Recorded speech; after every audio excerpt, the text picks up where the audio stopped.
పాకిస్తాన్తో ఇరాన్కు సరిహద్దు వివాదాలు ఉండవచ్చు, దౌత్యపరమైన విభేదాలు కూడా ఉండవచ్చు.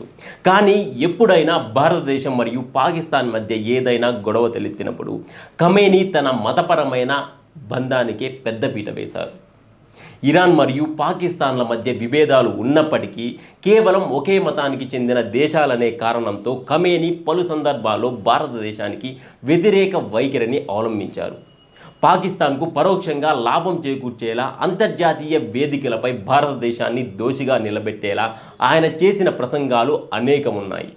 దీనిపై భారత ప్రభుత్వం కూడా పలుమార్లు తన తీవ్ర నిరసనను వ్యక్తం చేయాల్సి వచ్చింది. ఒక మిత్రదేశం అని చెప్పుకుంటూనే మన శత్రువుకు మేలు చేసేలా ప్రవర్తించడం నమ్మక ద్రోహం కాక మరేమిటి?